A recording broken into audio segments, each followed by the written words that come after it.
No se puede impedir a los judíos que vivan en el Boulevard de la Madeleine, en el Faubourg Saint-Honor o en la Plaza San Agustín, mientras en su perfidia no lleguen al punto de elegir domicilio en la Plaza de Parvis Notre-Dame, en el Quai de l'Archevêché o en la Rue Chanonès o en la Rue del Ave María. Hay que concederles el atenuante de las dificultades. No pudimos informar a Monsieur de Charlus, por ser no desconocida, de la dirección actual de Bloch, pero yo sabía que las oficinas de su padre estaban en la Rue des Blancs-Manteaux. «Oh, colmo de perversidad», exclamó Monsieur de Charlus, que parecía encontrar en su propio grito de irónica indignación una satisfacción profunda. «Rue des Blancs-Manteaux», repitió, recalcando cada sílaba y riendo. «¡Qué sacrilegio!». Piensen que esos Blancs-Manteaux mancillados por Monsieur Bloch eran los de los frailes mendicantes, llamados siervos de la Santa Virgen, a los que San Luis asignó ese lugar, y la calle siempre ha sido de órdenes religiosas. La profanación es tanto más diabólica cuanto que, a 2 pasos de la Rue des Blancs-Manteaux, hay una calle cuyo nombre se me escapa y que se concedió en su totalidad a los judíos. Hay caracteres hebreos en las tiendas, fábricas de panes ácimos, carnicerías judías, exactamente la Judengasse de París. A esa calle Monsieur de Rochegude la llama el gueto parisiense. Ahí es donde habría debido vivir Monsieur Bloch. Naturalmente, continuó en un tono bastante enfático y altivo y, para expresarse en términos estéticos, dando, con una respuesta que a pesar suyo le dirigía su herencia, un aire de viejo mosquetero Luis XIII a su cabeza erguida y echada hacia atrás. Solo me ocupo de todo eso desde el punto de vista del arte. La política no es de mi incumbencia y no puedo condenar en bloque, puesto que de Bloch se trata, a una nación que cuenta con Spinoza entre sus hijos ilustres. Y admiro demasiado a Rembrandt para no saber cuánta belleza puede obtenerse de la frecuentación de la sinagoga.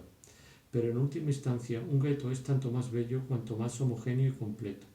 Tenga por cierto, además, a tal punto se mezcla en ese pueblo el instinto práctico y la codicia con el sadismo, que ha sido la cercanía de la calle hebraica lo que de que le hablo, la comodidad de tener a mano las carnicerías de Israel, lo que ha llevado a su amigo a elegir la Rue des Blancs-Manteaux. ¡Qué curioso! Por cierto, ahí es donde vivía un extraño judío que había hecho hervir hostias, tras lo cual supongo que lo hirvieron a él. Cosa más extraña todavía, pues parece significar que el cuerpo de un judío puede valer tanto como el cuerpo de Dios. Quizá podríamos arreglar algo con su amigo para que nos lleve a ver la iglesia des Blancs-Manteaux. Piense que en ella fue donde se depositó el cuerpo de Luis d'Orléans tras su asesinato por Juan sin Miedo, quien desgraciadamente no nos liberó de los Orleans. Por lo demás, mis relaciones personales con mi primo, el duque de Chartres, son muy buenas, aunque de cualquier modo no deja de ser una raza de usurpadores que hizo asesinar a Luis XVI y despojar a Carlos X y Enrique V. Por otra parte, tienen a quien salir, con antepasados como Monsieur, a quien sin duda llamaban así porque eran la más asombrosa de las viejas damas, y como el regente y todos los demás. ¡Qué familia! Este discurso antijudío o prohebreo, según se atendiese a la superficie de las frases o a las intenciones que ocultaban, había sido cómicamente interrumpido por mi merced a una frase que Morel me susurró y que hubiera sumido en la desesperación a Monsieur de Charlus. Morel, a quien no se le había escapado la impresión producida por Bloch, me daba las gracias al oído por haberlo despachado, añadiendo cínicamente: le habría gustado quedarse, todo eso no son más que celos. Desearía ocupar mi puesto, muy propio de un judiacho. Habríamos podido aprovechar esta parada que se prolonga para pedir a su amigo algunas explicaciones rituales. ¿No podría alcanzarlo?, me preguntó Monsieur de Charlus con la ansiedad de la duda. No, es imposible. Se ha marchado en carruaje y además enfadado conmigo. Gracias, me sopló Morel. La razón es absurda. Siempre se puede alcanzar un carruaje. Nada le impediría coger un auto, replicó Monsieur de Charlus, como hombre habituado a que todo se plegase a su voluntad. Pero, notando mi silencio, ¿qué clase de carruaje más o menos imaginario es ese?, me dijo con insolencia y una última esperanza. Es una silla de posta descubierta, que a esta hora ya habrá llegado a la comendaría. Ante lo imposible, Monsieur de Charlus tuvo que resignarse y simuló bromear. Comprendo que se haya echado atrás ante el cupé despampanante. Habría sido un recupé. Por fin nos avisaron que el tren volvía a ponerse en marcha y Saint-Loup nos dejó. Pero ese fue el único día en que Robert, al subir a nuestro vagón, me hizo sufrir, sin él quererlo, por la idea que tuve durante un instante de dejarle con Albertine para acompañar a Bloch. Las demás veces su presencia no me torturó, porque por sí misma Albertine, para evitarme cualquier inquietud, con un pretexto cualquiera se colocaba de tal forma que ni siquiera involuntariamente habría podido rozar a Robert, y casi demasiado lejos para tener siquiera que tenderle la mano. En cuanto llegaba mi amiga, apartando de él la vista, se ponía a charlar ostensiblemente y casi con afectación con uno cualquiera de los demás viajeros, y continuaba ese juego hasta que Saint-Loup se había ido. Por eso, como las visitas que nos hacía Doncier no me causaban ningún sufrimiento, ni siquiera molestias, no suponía una excepción entre las otras, que me resultaban en su totalidad agradable y me traían, en cierto modo, el homenaje y la invitación de aquella tierra.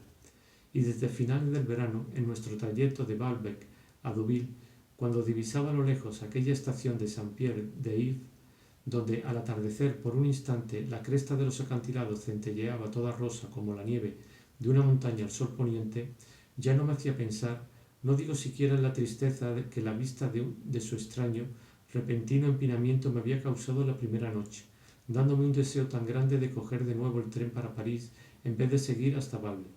En el espectáculo que desde allí, según me había dicho Aristide, podía contemplarse de madrugada, a la hora que precede al sol naciente, cuando todos los colores del arco iris se refractan en las rocas y cuando tantas veces había despertado al chiquillo que durante un año le había servido de modelo para pintarlo completamente desnudo sobre la arena. El nombre de Saint-Pierre-d'If solo me anunciaba la inminente aparición de un quincuagenario extraño, inteligente y maquillado, con quien podría charlar de Chateaubriand y de Balzac. Y ahora, entre las brumas del atardecer, detrás de aquel acantilado de Incarville, que tanto me había hecho soñar en otro tiempo, lo que veía, como si su gres antiguo se hubiese vuelto transparente, era la bella casa de un tío de Monsieur de Cambremer, en la que sabía que siempre estarían encantados de recibirme si no quería cenar en la Raspelière o regresar a Baalbec, de modo que no eran solo los nombres de los lugares de aquella comarca los que habían perdido su misterio inicial, sino aquellos lugares mismos, los nombres ya medio vacíos de un misterio que la etimología había sustituido por el razonamiento. Aún habían descendido un grado. Cuando volvíamos, en el momento en que el tren se detenía en Hermonville, en Saint-Bas, en Arenbouville, percibíamos unas sombras que no reconocíamos al principio y que Brichot, que no veía nada, quizás hubiera podido tomar en la noche por los fantasmas de Erimund, de Guiscard, de Erimbal. Pero se acercaba el vagón. Era simplemente Monsieur de Cambremer, que, totalmente peleado con los Verdurin, acompañaba a unos invitados y que venía a preguntarme de parte de su madre y de su mujer si no quería que me raptase para tenerme unos días en Fetaine, donde se sucederían una excelente cantante que me cantaría todo Gluck, y un renombrado jugador de ajedrez con quien podría disputar excelentes partidas sin perjuicio alguno para las de pesca y de yachting en la bahía, ni siquiera para las cenas Verduni, para las que el marqués se comprometía por su honor a prestarme, haciéndome llevar y recoger para más facilidad y también para mayor seguridad.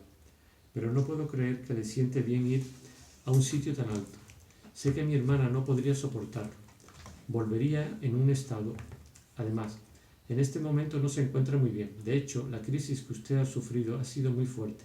Mañana no podrá tenerse en pie. Y se desternillaba, no por maldad, sino por la misma razón que no le permitía ver a un cojo caerse en la calle ni hablar con un sordo sin echarse a reír. Y antes, ¿cómo? ¿No las ha tenido desde hace 15 días? ¿Sabe que eso es estupendo? Lo que debería hacer es venir a instalarse en Fetaine. Hablaría usted de sus ahogos con mi hermano. En Incarville era el marqués de Montpeyroux quien, No habiendo podido ir a Fetén por haber salido de caza, había ido al tren en botas y con el sombrero adornado con una pluma de faisán para estrechar la mano de los que se iban y de paso también a mí, anunciándome para el día de la semana que no me molestase la visita de su hijo, agradeciéndome que lo recibiese y que sería muy feliz si yo le hiciera leer un poco. O bien Monsieur de Cresse, que según sus palabras iba a hacer la digestión fumándose una pipa, aceptando un puro o incluso varios, y que me decía, bueno, no me da fecha para nuestra próxima reunión en la Culiana, no tenemos nada que decirnos. Permítame recordarle que hemos dejado pendiente el asunto de las dos familias de Montgomery. Eso tenemos que acabarlo. Cuento con usted. Otros habían ido simplemente a comprar sus periódicos y también iban a echar una parrafada con nosotros, muchos de los que siempre sospeché que estaban allí en el andén de la estación más cercana a su pequeño castillo porque no tenían otra cosa que hacer que encontrarse un momento con gente conocida. Un cuarto de vida mundana como cualquier otro, un cuadro de vida mundana como cualquier otro, en resumidas cuentas, aquellas paradas del trenecito. El mismo, el trenecito, parecía tener conciencia del papel que se le había adjudicado y había contraído cierta amabilidad humana, paciente, de carácter dócil, esperaba todo el tiempo necesario a los rezagados e incluso después de ponerse en marcha se detenía para recoger a los que le hacían señas. Corrían entonces tras él jadeando, y en eso se le parecían, aunque a diferencia del trenecito, ellos lo alcanzaban corriendo a toda velocidad, mientras él no abandonaba su prudente lentitud.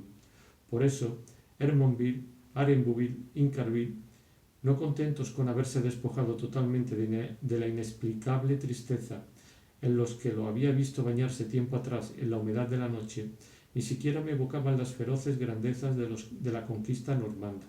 Doncières, aun después de haberlo conocido y haberme despertado de mi sueño, ¿cuánto tiempo había vivido en mí en ese hombre? Las calles agradablemente glaciales, los escaparates iluminados, la suculenta volatería, Doncières. Ahora no era más que la estación donde subía Muret, Aigleville, aquí la villa, aquella donde solía esperarnos la princesa Salvatore, Mayneville, la estación donde se apeaba Albertine los días de buen tiempo, cuando, si no estaba demasiado cansada, quería seguir un rato conmigo, ya que, por un repecho, apenas tenía que caminar mucho más que si se hubiese apeado en Parville, Paterny Ville. No solo había dejado de sentir el ansioso temor de aislamiento que me había congojado la primera noche, sino que ni siquiera debía de temer que se despertase, ni sentirme desorientado o encontrarme solo en aquella tienda fecunda no solo en castaños y tamarindos, sino en amistades que, a lo largo de todo el recorrido, formaban una larga cadena, interrumpida como las de las colinas azuladas ocultas a trechos en la afrantuosidad de la roca o detrás de los tiros de la avenida, pero que delegaba en cada posta a un amable gentilhombre que venía a interrumpir, con un cordial apretón de manos, mi camino, a impedirme darme cuenta de su larga duración, a ofrecerme, llegado el caso, proseguirlo conmigo. Otro estaría en la estación siguiente, de modo que el pitido del trenecito solo nos obligaba a dejar un amigo para permitirnos encontrar otros. Entre los castillos menos cercanos y el ferrocarril que los bordeaba casi al paso de una persona que camina deprisa, la distancia era tan breve que cuando, sobre el andén, delante de la sala de espera, nos interpelaban sus propietarios, casi habríamos podido creer que lo hacían desde el umbral de su puerta, desde la ventana de su cuarto, como si la pequeña vía departamental no fuese más que una calle de provincia y la aislada casa solariega un palacete de ciudad. Y hasta en las raras estaciones en que yo no oía el buenas noches de nadie, el silencio tenía una plenitud nutricia y calmante, porque los había formado por el sueño de amigos que se habían acostado pronto en la cercana mansión, donde mi llegada habría sido saludada con alegría si hubiera tenido que despertarlos para pedirles algún favor de hospitalidad. Además de que el hábito llena hasta tal punto nuestro tiempo que, al cabo de unos meses, ya no nos queda un instante libre en una ciudad donde, al llegar, la jornada nos ofrecía la disponibilidad de sus 12 horas, Si por casualidad una de esas hubiese quedado vacante, ya no se me habría ocurrido la idea de emplearla en ver alguna iglesia por la que tiempo atrás había ido a Baalbek, ni siquiera confrontando un paraje pintado por el Stier con el apunte que había visto yo en su casa, sino en ir a jugar una partida más de ajedrez a casa de Monsieur Ferrer. Esa era, en efecto, la desagradable influencia, así como el encanto que había ejercido sobre mí aquella comarca de Baalbek, de convertirse para mí en una auténtica comarca de gente conocida. Si su reparto territorial, su sembradura extensiva a lo largo de toda la costa, en cultivos diversos, daban forzosamente a las vistas que yo hacía a aquellos diferentes amigos la forma del viaje, también limitaban el viaje a no obtener otra cosa que el agrado social de una serie de visitas. Los nombres mismos de lugares, tan excitantes para mí en otro tiempo por el simple anuar de Chateau, ojeado por el capítulo del departamento de La Mancha, me causaba tanta emoción como la guía de ferrocarriles. Se me había vuelto tan familiares como esa misma guía y habría podido consultarla en la página Baalbek-Deauville por Doncier con la misma feliz tranquilidad que un listado de direcciones. En aquel valle demasiado social, a cuyas laderas sentía yo aferrada, visible e invisible, una numerosa compañía de amigos, el poético grito de la noche ya no era el de la lechuza o el de la rana, sino el «¿Cómo está?» de Monsieur Criquetot o el «Caire» de Brichot. Su atmósfera ya no despertaba angustias y, cargada de efluvios puramente humanos, era fácil de respirar, demasiado relajante incluso. El beneficio que yo sacaba consistía al menos en no ver ya las cosas más que desde un punto de vista práctico. El matrimonio con Albertine me parecía una locura. Capítulo 4. Brusco viraje hacia Albertine. Desolación al despertar el sol. Parto inmediatamente con Albertine para París. No esperaba más que una ocasión para la ruptura definitiva. Y una noche, como mamá se iba al día siguiente a Combray para asistir en su última enfermedad a una hermana de su madre, dejándome para que aprovechase como habría querido la abuela el aire del mar, yo le había anunciado que estaba irrevocablemente decidido a no casarme con Albertine y que pronto iba a dejar de verla. Estaba contento de haber podido con estas palabras dar una satisfacción a mi madre la víspera de su partida. No me habría ocultado que, en efecto, para ella lo había sido, y muy viva. También tenía que explicarme con Albertine. Cuando volvía con ella de la Raspaillere y los fieles ya se habían apeado, estos en Saint-Marc-le-Betu, aquellos en Saint-Pierre-d'Yves, otros en Doncier, sintiéndome particularmente feliz y despegado de ella, me había decidido, ahora que en el vagón solo estábamos nosotros dos, a abordar por fin esa conversación. Por otra parte, la verdad era que, entre las muchachas de Baalbek, la que yo amaba, pese a estar ausente en ese momento lo mismo que sus amigas, aunque no tardaría en volver, me gustaban todas porque cada una tenía para mí, como el primer día, algo de la esencia de las otras, cada una era como de una raza aparte, era André.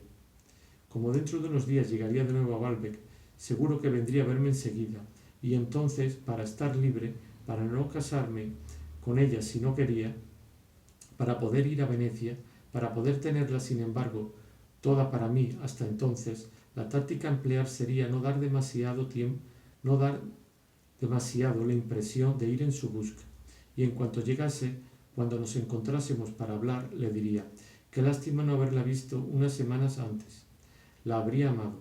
Ahora mi corazón está comprometido, pero no importa, nos veremos a menudo, porque estoy triste de mi otro amor, y usted me ayudará a consolarme».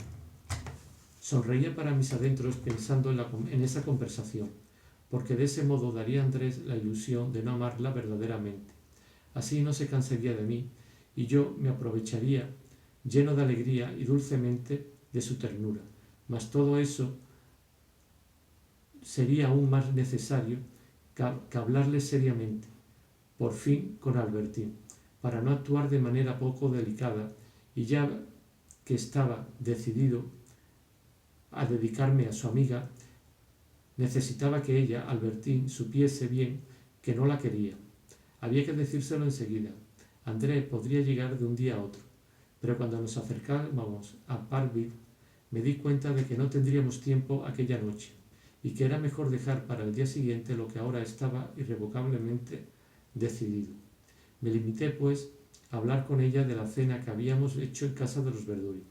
En el momento en que estaba poniéndose el abrigo, cuando el tren acababa de salir de Incarville, última estación antes de Parville, me dijo: entonces, mañana, Reverduri, no se olvide de que es usted el que viene a recogerme.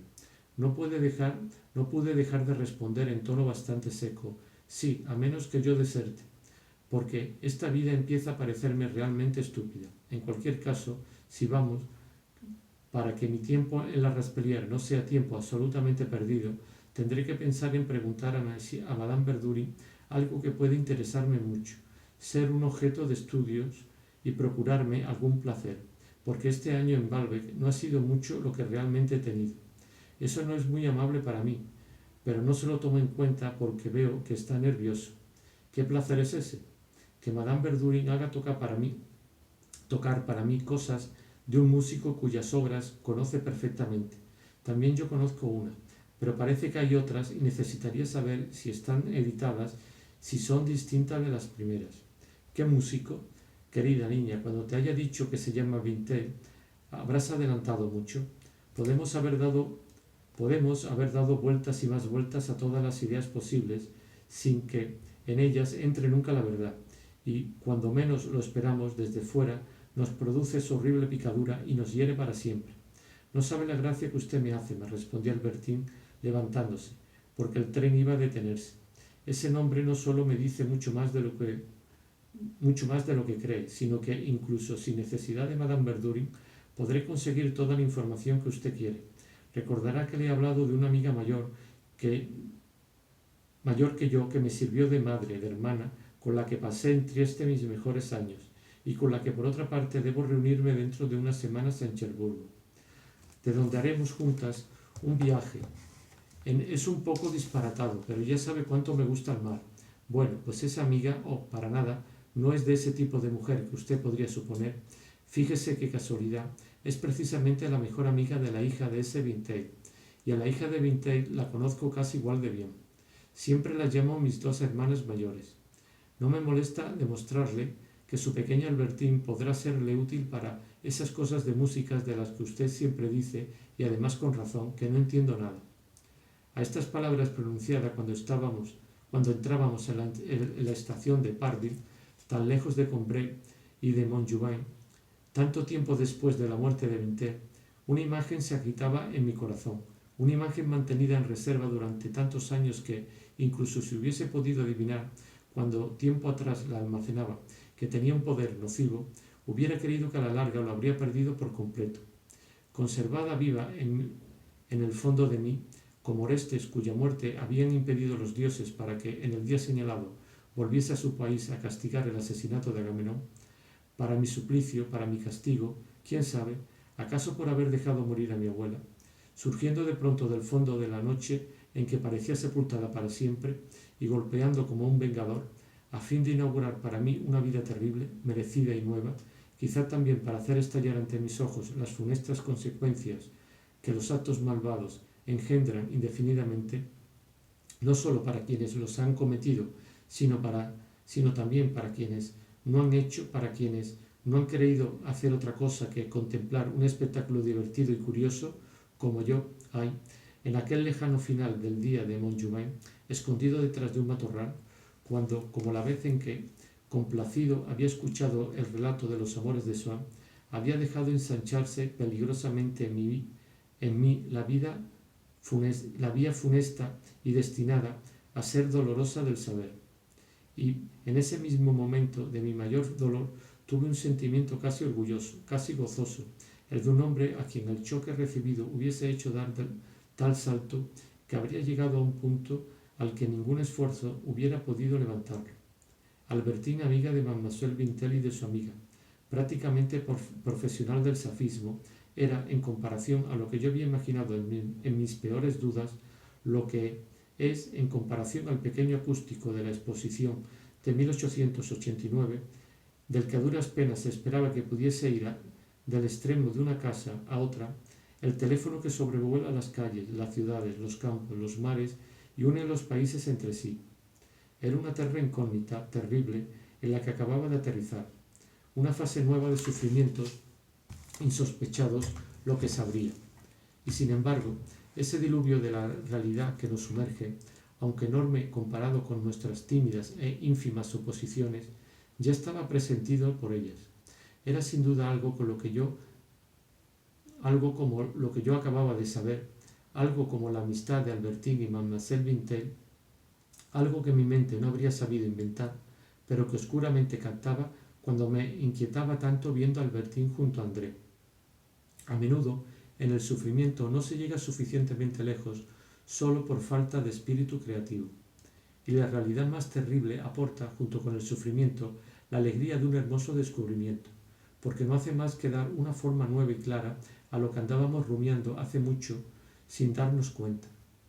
El tren se había parado en Parville, y como éramos los últimos viajeros que llevaba, fue con una voz debilitada por el sentimiento de inutilidad de su tarea, por el hábito mismo que sin embargo se la hacía cumplir y le inspiraba a un tiempo precisión e indolencia, y más aún por las ganas de dormir, como el empleado gritó «Parville». Albertine, situada frente a mí, viendo que había llegado a su destino, dio algunos pasos desde el fondo del vagón donde estábamos y abrió la portezuela. Pero el movimiento que así realizaba para apearse me desgarraba de forma intolerable el corazón, como si, contrariamente a la posición independiente de mi cuerpo, que a 2 pasos de él parecía ocupar el de Albertine, aquella separación espacial que un dibujante verídico se habría visto obligado a reproducir entre nosotros no fuese más que una apariencia, y como si quien hubiese pretendido volver a dibujar las cosas según la realidad auténtica se viera obligado a situar ahora a Albertine no a cierta distancia de mí, sino dentro de mí. Me hacía tanto daño al alejarse que, alcanzándola, la traje desesperadamente por el brazo. ¿Sería materialmente imposible, le pregunté, que viniese a dormir a Balbec esta noche? Materialmente no, pero me muero de sueño.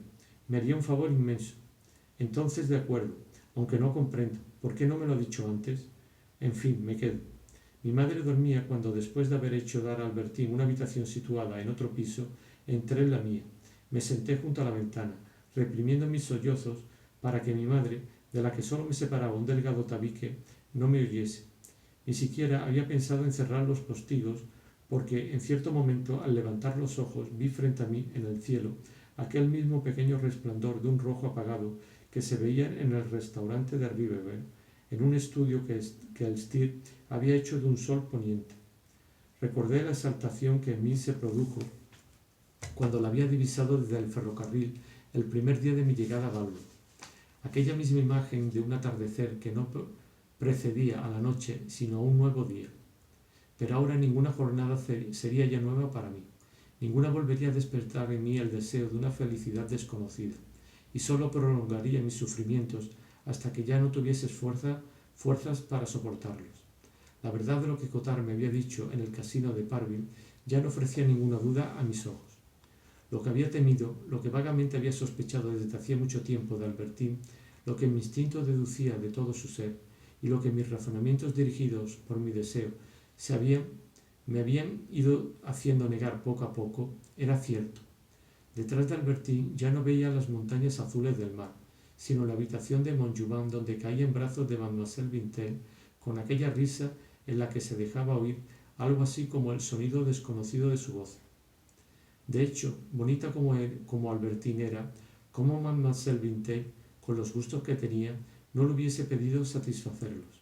Y la prueba de que Albertine no le había chocado y había consentido era que no se habían peleado, sino que su intimidad no había cesado de aumentar.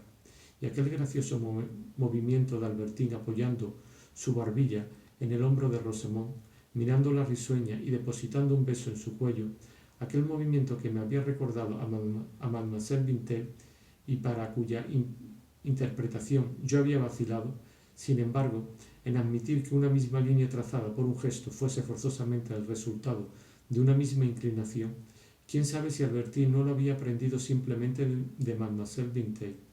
Poco a poco se iluminaba el cielo apagado. Yo, que hasta entonces nunca me había despertado sin sonreír a las cosas más humildes, al tazón de café con leche, al ruido de la lluvia, al trueno del viento, sentí que el día que iba a amanecer dentro de un instante y todos los días que vendrían luego ya nunca volverían a traerme la esperanza de una felicidad desconocida, sino la prolongación de mi martirio. Aún me importaba la vida. Sabía que ya no debía esperar de ella nada que no fuese cruel. Corrí al ascensor. A pesar de la hora indebida, a llamar al LIF que hacía las funciones de vigilante nocturno y le pedí que fuese a la habitación de Albertín a decirle que tenía una cosa importante que comunicarle, si podría recibirme.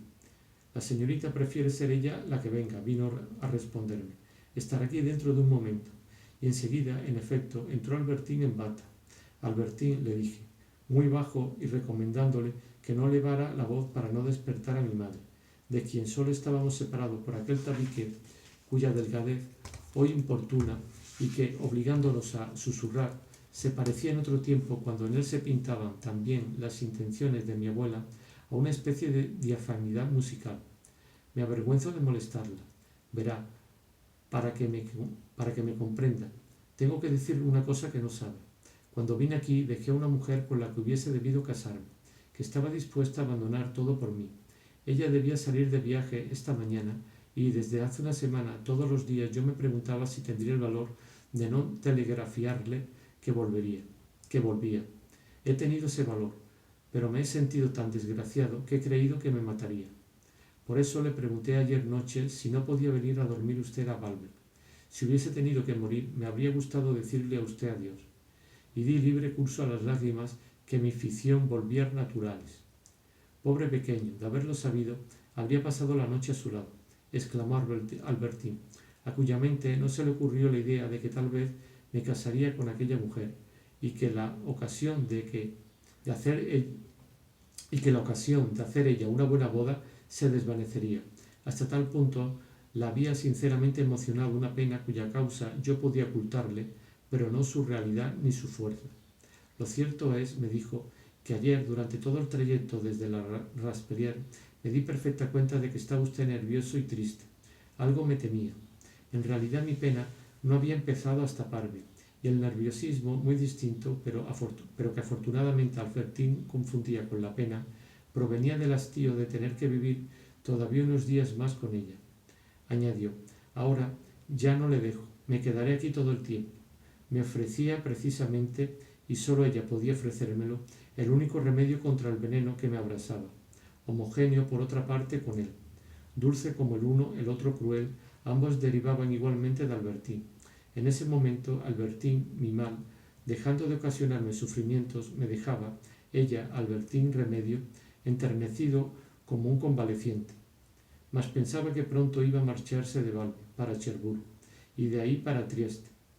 Sus costumbres de antaño renacerían de nuevo. Lo que yo quería por encima de todo era impedir que Albertín cogiese el barco, tratar de llevarla a París. Claro que desde París, con más facilidad aún que desde Baalbek, podía ir si quería a Trieste, pero en París nos veríamos. Quizá podría pedir a Madame de Guermantes que actuase indirectamente sobre la amiga de Mademoiselle Vintel, para que no se quedara en Trieste, para obligarla a aceptar un puesto en otra parte, quizá en casa del príncipe de X, a quien yo había conocido en casa de Madame de Villeparisis y del propio Monsieur de Guermantes. Y incluso si Albertín quería ir a su casa a ver a su amiga, podría impedirles advertido por Madame de Guermantes que se reuniese. Verdad es que habría podido decirme que en París, si Albertín tenía aquellos gustos, encontraría muchas otras personas con quien saciarlos. Pero cada movimiento de celos es singular y lleva la marca de la criatura. En esta circunstancia, la amiga de Mademoiselle Vintel, que los ha suscitado. Era ella, la amiga de Mademoiselle Vintel, la que seguía siendo mi mayor preocupación. La pasión misteriosa con que tiempo atrás había pensado yo en Austria, por ser el país de donde procedía Albertín, su tío había sido en él consejero de embajada, porque podía contemplar su peculiaridad geográfica, la raza que lo habitaba, sus monumentos, sus paisajes, como en un atlas, como en una colección de vistas, en la sonrisa, en los modales de Albertín. Esa pasión misteriosa seguía sintiéndola, pero por una inversión de signos en el dominio del horror. Sí, de allí era de donde Albertine venía. Era allí donde, en cada casa, estaba segura de encontrar bien a la amiga de Mademoiselle Bintel, bien a otras. Los hábitos de infancia iban a renacer dentro de 3 meses, se reunirían para Navidad, luego para el 1 de año, fechas que para mí ya eran tristes en sí misma por el recuerdo inconsciente de la pena que en ellas había sentido cuando tiempo atrás me separaban durante todas las vacaciones del año de Año Nuevo de Gilbert. Después de las largas cenas, después de los cotilleos, cuando todo el mundo estuviera alegre, animado, Albertine iba a adoptar con sus amigas de allí aquellas mismas posturas que yo le había visto tomar con André, cuando la amistad de Albertine por ella era inocente o, quién sabe, quizá aquellas que habían unido en Montjubain delante de mí a Mademoiselle Bintel y a su amiga que la perseguía. Ahora, mientras su amiga la acariciaba antes de echarse sobre ella, a Mademoiselle Bintel yo le ponía el rostro encendido de Albertine, de una Albertine a la que oí lanzar mientras huía para luego entregarse su risa extraña y profunda. Comparados con el sufrimiento que yo tenía, ¿qué eran los celos que había podido tener el día que Saint-Loup había encontrado a Albertine conmigo en Doncières y en que ella le había hecho carantoña, y los que había sentido al pensar en el desconocido iniciador al que había podido yo deber los primeros besos que ella me había dado en París, el día que estaba esperando la carta de Mademoiselle Esther María? Aquellos otros celos provocados por Saint-Loup, por un joven cualquiera, no eran nada. En este caso, habría podido temer a lo sumo un rival al que habría tratado de vencer. Pero aquí el rival no era semejante a mí. Sus armas eran distintas. No podría luchar en el mismo terreno, dar a Albertine los mismos placeres, ni siquiera concebirlos con precisión. En muchos momentos de nuestra vida cambiamos todo nuestro futuro por un poder en sí mismo insignificante. En otro tiempo habría renunciado a todos los privilegios de la vida por conocer a Madame Blatin, porque era amiga de Madame Swann. Hoy, porque Albertine no fuese a Trieste, habría soportado cualquier sufrimiento, y si no hubiera bastado, se los habría infligido a ella. La habría aislado, encerrado, la hubiese quitado el poco dinero que tenía para que la indigencia le impidiese materialmente hacer el viaje. Así como en otro tiempo, cuando quería ir a Baalbek, lo que me impulsaba a partir era el deseo de una iglesia persa, de una tempestad al alba, lo que ahora me desgarraba el corazón pensando que Albertine quizá fuese a Trieste, era la idea de que pasaría allí la noche de Navidad con la amiga de Mademoiselle Bintel, porque la imaginación, cuando cambia de naturaleza y se transforma en sensibilidad, no dispone por eso de un número mayor de imágenes simultáneas. Si me hubiera dicho que en ese momento ella no se encontraba en Cherburgo o en Trieste, que no podría ver a Albertine, cómo habría llorado de dulzura y de alegría, cómo hubiese cambiado mi vida y su futuro. Y sin embargo, sabía perfectamente que esa localización de mis celos era arbitraria, que si Albertine tenía aquellos gustos, podía saciarlos con otra. Y si esas mismas muchachas hubieran podido verla en otra parte, quizá no habrían torturado tanto mi corazón. Era de Trieste, de aquel mundo desconocido en el que sentía que Albertine era feliz, en el que estaban sus recuerdos, sus amistades, sus amores de infancia, lo que salaba aquella atmósfera hostil, inexplicable, como la que subía en otro tiempo hasta mi cuarto de Combray, desde el comedor donde oía hablar y reír con los extraños, en medio del ruido de los tenedores, a mamá, que no vendría a darme las buenas noches, como la que había llenado para Swann las casas en que Odette iba a buscar, una vez anochecido, inconcebibles goces. Yo no era como en un país delicioso donde la gente es reflexiva, dorados los crepúsculos, tristes los carrillones, como pensaba en Trieste, sino como en una ciudad maldita que habría querido incendiar inmediatamente y suprimir del mundo real. Aquella ciudad estaba hundida en mi corazón como un punzón permanente. Dejar que Albertine se marchase dentro de poco a Cherburgo y Trieste me horrorizaba, y también que permaneciese en Baalbek. De hecho, ahora que la revelación de la intimidad de mi amiga con Mademoiselle Bintel era para mí casi una certeza, me parecía que en todos los momentos en que Albertine no estaba conmigo, y había días enteros en los que, a causa de su tía, no podía verla, estaba entregada